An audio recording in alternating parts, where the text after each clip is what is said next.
ঈশ্বর লাভের জন্য কি ব্রহ্মচারী হতে হয়? বিবাহিত সংসার জীবনের মানুষ কি ঈশ্বরের পরমপদ প্রাপ্তি করে না? প্রাচীন মুনি ঋষিগণেরা কি বিবাহিত জীবন যাপন করেননি? যিনি মহাভারত, ভাগবত মহাপুরাণ সহ 18টি মহাপুরাণ ও অনেক অনেক ধর্মগ্রন্থ লিখেছেন, তিনি কি বিবাহিত জীবন যাপন করেননি? এই সমস্ত প্রশ্নের উত্তর মহামুনি ব্যাসদেবজি নিজেই শ্রীমদ্ ভাগবত মহাপুরাণে বিস্তারভাবে বর্ণনা করেছেন। আসুন আমরা এ বিষয়ে বিস্তারিত জানব এই ভিডিওটির মাধ্যমে। কিন্তু তার আগে আমার ছোট্ট একটা অনুরোধ, আপনি যদি আমার চ্যানেলে নতুন হয়ে থাকেন তবে চ্যানেলটি অবশ্যই সাবস্ক্রাইব করে সঙ্গে থাকুন এবং ভিডিওটি ভালো লাগলে লাইক, কমেন্টস ও শেয়ার করতে ভুলবেন না।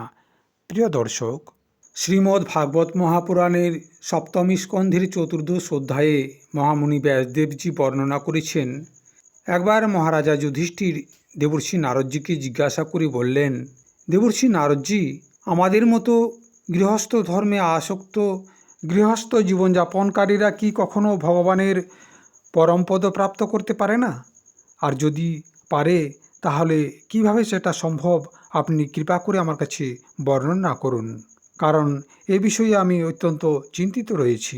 তখন দেবর্ষি নারদজি বললেন, মানুষ গৃহস্থাশ্রমে থাকুক আর গৃহস্থ ধর্মের অনুসারে সমস্ত কর্ম করুক, কিন্তু সেইগুলিকে ভগবানের প্রতি সমর্পিত করে দিক আর বড় বড় সন্ত মহাত্মাগণের সেবাও করুক।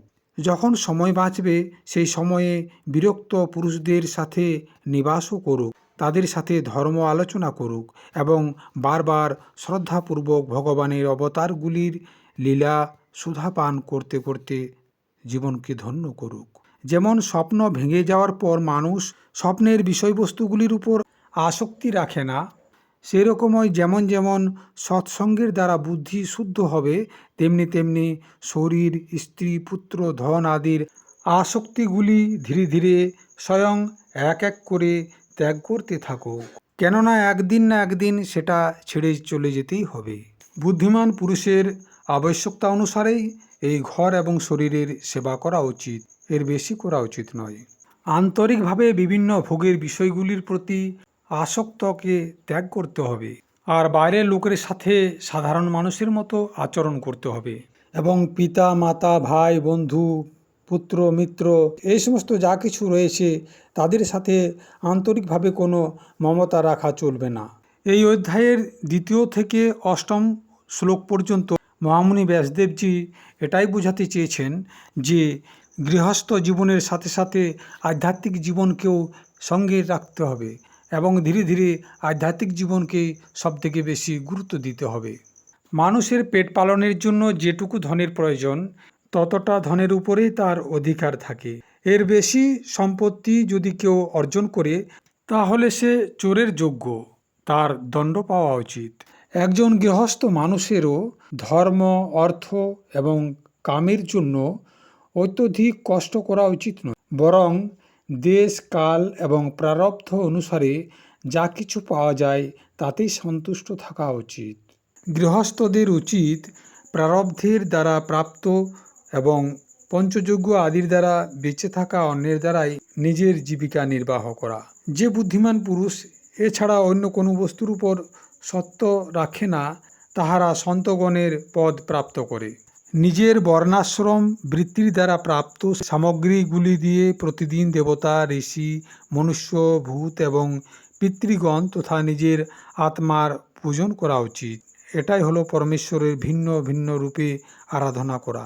ভগবানের আরাধনা করার জন্য যে ধনের প্রয়োজন, তত পরিমাণ ধন যদি জোগাড় হয়ে যায় তাহলে সেই ধন দিয়ে ভগবানের আরাধনা করা উচিত। নিজের ধন অনুসারে আশ্বিন মাসের কৃষ্ণপক্ষে নিজের মৃত পিতামাতার মহালয় শ্রাদ্ধ করা উচিত। এছাড়া মকর সংক্রান্তি, বিষুব, ব্যতিপাত, দিনক্ষয়, চন্দ্রগ্রহণ এবং সূর্যগ্রহণের সময়, দ্বাদশীর দিন, শ্রবণ, ঘনিষ্ঠা এবং অনুরাধা নক্ষত্রে, বৈশাখ শুক্ল তৃতীয়া, কার্তিক শুক্লা নবমী অর্থাৎ অক্ষয় নবমী, আগহন, পৌষ, মাঘ এবং ফাল্গুন এই 4 মাসে কৃষ্ণাষ্টমী, মাঘ শুক্লা সপ্তমী, মাঘের মঘা নক্ষত্রের সাথে যুক্ত পূর্ণিমা এবং প্রত্যেক মাসের সেই পূর্ণিমা যাহা নিজের মাস নক্ষত্র চিত্রা, বিশাখা, জ্যেষ্ঠা আদির দ্বারা যুক্ত হয়ে যায়, দ্বাদশী তিথির অনুরাধা শ্রবণ, উত্তরা ফাল্গুনী, উত্তরাষাঢ়া এবং উত্তরা ভাদ্রপদের সাথে যোগ, একাদশী তিথির 3টি উত্তরা নক্ষত্রের সাথে যোগ অথবা জন্ম নক্ষত্র এবং জন্ম নক্ষত্র অথবা শ্রবণ নক্ষত্রের দ্বারা যুক্ত, এই সমস্ত সময়গুলি পিতৃগণেদের শ্রাদ্ধ করার হলো সর্বশ্রেষ্ঠ যোগ্য সময়। এই সমস্ত যোগগুলি কেবল শ্রাদ্ধের জন্য নয়, সমস্ত পুণ্য কর্মের জন্য উপযোগী সময়। এই সময়গুলি হলো কল্যাণের সাধনার উপযুক্ত এবং শুভ অভিবৃদ্ধির শুভ সময়। এই সময়ে নিজের পূর্ণ শক্তি লাগিয়ে শুভ কর্মগুলি করে নেওয়া উচিত। গৃহস্থ ধর্মীদের তো এটা করা অত্যন্ত উচিত, কারণ এর মাধ্যমেই জীবনের সফলতা প্রাপ্তি হয়। এই শুভ যোগগুলিতে যে স্নান, জপ, হোম, ব্রত তথা দেবতা এবং ব্রাহ্মণদের পূজা করে অথবা দেবতা, পিতর, মনুষ্য এবং প্রাণীদেরকে কিছু সমর্পিত করে, তাহলে সেই ফল হলো অক্ষয় ফল। এছাড়া গৃহস্থীদের দান করা উচিত। সেই দানগুলির উপযুক্ত সময় হলো যখন স্ত্রীর পুংসবন হয়, সন্তানের জাতকর্মাদি হয় তথা নিজের যজ্ঞ দীক্ষা আদি সংস্কারের সময়, শবদাহনের দিন অথবা বার্ষিক শ্রাদ্ধের উপলক্ষে অথবা অন্য কোনো মাঙ্গলিক কর্মের মধ্যে এই দানগুলি করা শুভ বলে মানা হয়।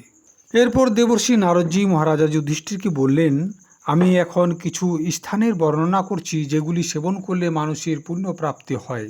যেখানে ভগবানের প্রতিমা রয়েছে, যেখানে তপ, বিদ্যা এবং দয়া আদি গুণের দ্বারা যুক্ত ব্রাহ্মণদের পরিবারগুলি নিবাস করে তথা যেখানে যেখানে ভগবানের পূজা হয় আর পুরাণের মধ্যে প্রসিদ্ধ গঙ্গা আদি নদীগুলি রয়েছে, সেই সমস্ত স্থানগুলি পরম কল্যাণকারী। পুষ্কর আদি সরোবর, সিদ্ধ পুরুষদের দ্বারা সেবিত ক্ষেত্র, কুরুক্ষেত্র, গয়া, প্রয়াগ, পুলহাশ্রম, শালগ্রাম ক্ষেত্র, নেমিষারণ্য, ফাল্গুন ক্ষেত্র, সেতুবন্ধ, প্রভাস, দ্বারকা, কাশী, মথুরা, পম্পাসর, বিন্দু সরোবর, বদ্রিকাশ্রম, অলকানন্দা, ভগবান সীতারামজির আশ্রম, অযোধ্যা, চিত্রকূট আদি, মহেন্দ্র এবং মলয়া আদি সমস্ত কুল পর্বত এবং যেখানে যেখানে ভগবানের অর্চাবতার রয়েছে সেই সমস্ত স্থানগুলি অত্যন্ত পবিত্র। কল্যাণকামী পুরুষদের বারবার সেই সমস্ত স্থানগুলির সেবন করা উচিত। এই সমস্ত স্থানগুলিতে যদি মানুষ পুণ্যকর্ম করে তাহলে তার 1000 গুণ ফল প্রাপ্ত হয়। অসংখ্য জীবগুলির দ্বারা পরিপূর্ণ এই ব্রহ্মাণ্ডরূপ মহাবৃক্ষের একমাত্র মূল হলেন ভগবান শ্রীকৃষ্ণ। সেজন্য উনার পূজার দ্বারাই সমস্ত জীবের আত্মা তৃপ্ত হয়। তিনি মনুষ্য, পশু পক্ষী, ঋষি এবং দেবতা আদির রচনা করেছেন। প্রাচীন যুগে যখন বিদ্বানগণেরা দেখলেন যে মনুষ্য পরস্পর একজন অন্যজনের অপমান আদি করছে, তখন ওনারা উপাসনার সিদ্ধির জন্য ভগবানের প্রতিমা প্রতিষ্ঠা করলেন। আর তখন থেকেই লোক বড় শ্রদ্ধা এবং সামগ্রীগুলির দ্বারা প্রতিমা ভগবানের পূজা করছে। কিন্তু যে মানুষের উপরে হিংসা করে, বিদ্বেষ করে, তাদের প্রতিমার উপাসনা করার পরেও কোনো সিদ্ধিপ্রাপ্ত হয় না। এই মনুষ্যের মধ্যেও ব্রাহ্মণ হলো বিশেষ সুপাত্র, কেননা তাহারা তপস্যা, বিদ্যা এবং সন্তোষ আদি গুণগুলির দ্বারা ভগবানের বেদরূপ শরীরকে ধারণ করে। ভগবান শ্রীকৃষ্ণ হলেন সর্বাত্মা, আর তিনিও বলেছেন ব্রাহ্মণ হলো ইষ্টদেব, কেননা ওনাদের চরণের ধুলার দ্বারা ত্রিলোক পবিত্র হয়ে যায়।